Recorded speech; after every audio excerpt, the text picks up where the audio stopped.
Hartati, terima kasih. Pak Tony ikut kenduri, betul. Jadi Pak Tony itu sangat bisa menyesuaikan di kampung halaman saya. Dia itu ya bisa joget, nyanyi, kenduren, sarungan, pakai songkok. Ini saya nggak tahu nih kalau Lebaran di Indonesia puasa nggak Pak Tony, karena memang kita sama ibunda itu beda agama ya. Jadi kita itu beda agama, makanya ilmu pengetahuan kita itu terbuka. Kita tidak berbicara karena kamu Hindu, nggak mau dia bicara sama Hindu. Kamu itu Buddha, nggak mau dong bicara dengan Buddha. Kamu itu Kristen, saya tidak ingin berbicara. Tidak. Dalam keluarga saya secara pribadi, perbedaan agama, suku, adat dan budaya kita benar-benar bisa menyatu. Bahkan di Indonesia masih ada kejawen.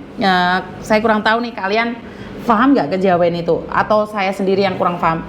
Kejawen adalah kita masih menganggap itu adalah tradisi kayak nyekar, apa itu, naruh apa itu, naruh apa namanya, jenang di sawah-sawah itu masih ada ya di adat keluarga saya, walaupun sawahnya itu disewakno sama mbokku ya, tapi kita itu masih menjunjung tinggi adat-adat dan tradisi keluarga. Jadi tidak ada yang heran di keluarga kami saat berbicara dengan agama, kita lebih memilih untuk berdamai.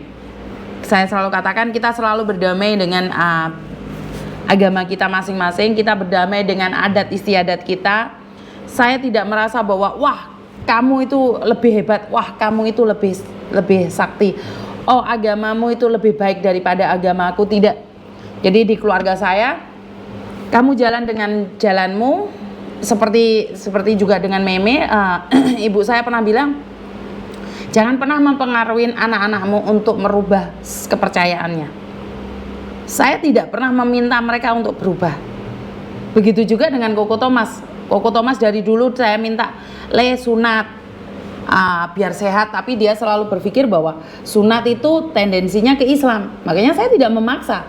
Setelah dia dewasa, dia searching, dia ngeliat, oh iya mami itu ternyata untuk kesehatan. Dan akhir-akhir ini dia bercerita bahwa dia itu paling suka banget lihat perempuan pakai jilbab. Kenapa? Setelah dibuka jilbabnya, perempuan itu sangat-sangat cantik sekali. Nah, ini saya tidak pernah menyuruh dia untuk memperistri orang Islam loh. Saya tidak pernah loh. Di sini saya tidak pernah, karena mertua saya Kristen, keluarga kami Buddha.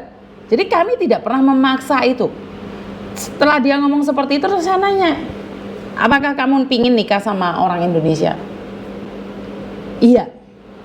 Apakah orang Islam? Saya kurang tahu mami, karena jodoh saya tidak tahu. Oh ya udah. Jadi keluarga kami itu baik-baik saja dan damai. Bukan berarti dia pasti nikah sama orang Islam, atau dia pasti menikah sama orang Kristen, dia menikah dengan orang Buddha. Tidak. Saya pasrahkan sama Tuhan, karena Tuhan yang memberikan kehidupan pada dia, Tuhan yang memberikan jodoh dan rezekinya.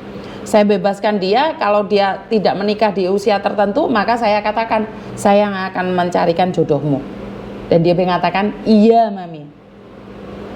Jadi saya nggak pernah memaksa anak-anak saya untuk berubah kepercayaan, dan tidak bisa dipaksakan. Dia bisa bilang, iya mami aku berubah jadi Kristen, tapi besok dia bukan Kristen, karena bukan dari hati nuraninya, karena dia takut sama maminya. Iya mami besok saya berubah menjadi Islam, dia bukan karena takut sama saya, karena ngelihat saya dia baru sholat. Kalau nggak lihat saya dia nggak sholat, karena takutnya sama mboe. Karena itu saya bilang tidak. Kamu yang memilih, kamu yang melakukan, kamu yang melaksanakan, dan kamu yang harus memegang teguh. Jadi tidak ada paksaan di keluarga saya. Tidak perlu saya paksa. Anakku songkokan tak kongkon ora. Metata koile kalau ate genduren pantese songkokan. Menghargai tonggo. Iya mami. Ya nggak ada paksaan dalam keluarga. Suami saya tak paksa sarungan, yo enggak. Cuman ngelihat adik saya sarungan, ya dia sarungan. Agama warisan atau pilihan? Berasal dari warisan dan dia berhak untuk memilih. Agama warisan atau pilihan? Saya lebih mengatakan bahwa pertama pastinya warisan ya. Karena kalau bapakmu Islam, nggak mungkin kamu nggak Islam. Tapi kalau bapak ibumu Islam Kristen, kamu pasti memilih. Itu pasti warisan. Tapi pilihan saat kamu dewasa, kalau hatimu memang mantap pada agamamu, kamu nggak akan memilih yang lain. Karena agama adalah satu identitas ya. Identitas. Kalau dia ingin memilih dan dia merasa cocok dengan identitasnya, ya kenapa enggak? Benar nggak? Ini loh pelajaran bertoleransi dan sekelilingnya, Masya Allah. Iya Mbak, karena saya sendiri kalau berpikir anak saya waktu puasa kemarin kan tinggal di Indonesia ya. Puasa kemarin itu, Thomas itu tinggal di Indonesia. Tahu nggak, anak saya itu puasa 1 hari Mbak, padahal dia anak Buddha loh. Di rumah saya itu sama ibu saya itu dimasakno karena dia tahu cucunya itu Buddha. Tapi cucunya nggak makan sama sekali. Dia bilang apa? Kalau Bobo nggak makan, Meme nggak makan, bagaimana mungkin saya makan di hadapan kalian? Nggak ada yang ngajarin Mbak, nggak ada. Karena dia tahu posisinya di mana. Di mana bumi dipijak, di situlah langit dijunjung. Jadi saya nggak ngerti kenapa anak saya seperti itu. Dan dia sangat senang sekali bisa melihat adiknya lebaran. Agama salah satu kepercayaan, Miss. Betul. Tapi kan awalnya warisan, pilihan dan kepercayaan dalam hati. Waalaikumsalam, selamat pagi, baru hadir, nggak apa-apa Mbak. Jadi teman-teman, setelah ini saya akan membahas tentang scammer aplikasi, karena mungkin agak privat dulu ya, karena saya harus berbicara dengan mereka secara pribadi. Mungkin mereka lagi libur atau seperti apa dan bagaimana. Saya sudah banyak ini, wah mereka sangat cepat sekali ya di add-nya itu. Sebentar, sampai saya itu kewalahan ya. Loh. Ini kok ada yang anak buah saya juga di dalamnya ya.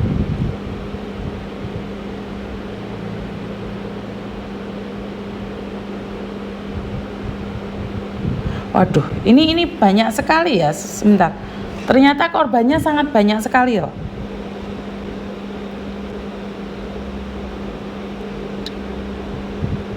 Waduh, banyak sekali loh.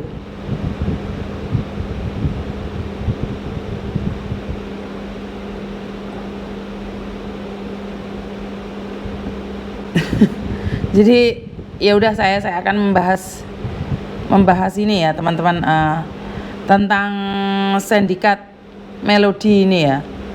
Karena saya sendiri tidak begitu paham, saya akan mencoba untuk berbicara satu persatu. Jadi terharu. Waduh, selamat pagi. Jadi saya akan membahas tentang dilaporkan pasti bisa ya. Sebentar, ini dilaporkan pasti bisa. Masalah tertangkap enggaknya kan sulit Mbak untuk mengetahui. Enggak milu nak kantor polisi. Saya sebentar. Cesing mak lagi mana yang melodi, hati-hati kalau komplotannya penipu ini akan duit pada kabur keinginan mesakne korbane. Waduh. Jadi ya wis gak apa-apa lah, kita akan lihat nih. Sebentar, karena saya belum berbicara dengan korban sama sekali ya.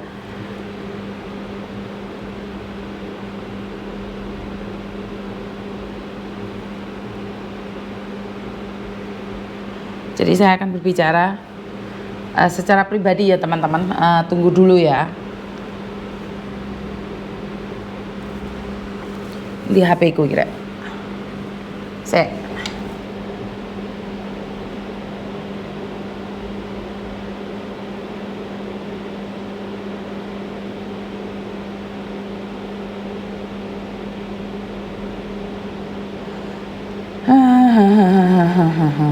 sebentar. Ora enak iki, saya.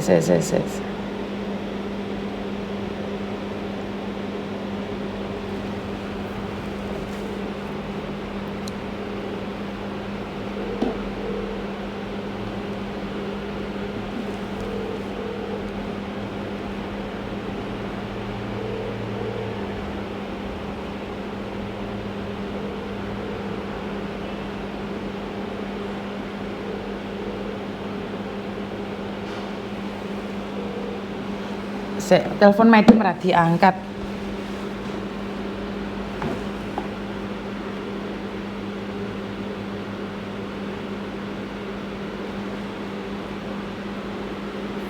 Oke, buat teman-teman, soalnya saya ingin secara pribadi ya menangani kasus ini, saya nggak bisa nge-live dulu.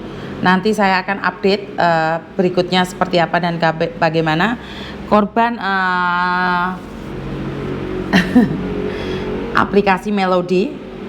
Korban apa nih ya? Nanti saya akan berbicara ya. Itu aja dari saya, kurang lebihnya saya minta maaf dan wassalamualaikum warahmatullahi wabarakatuh. Berkat Tuhan mengalir atas hidup kita semua. Semoga semua makhluk hidup bahagia dan terima kasih. Bye bye.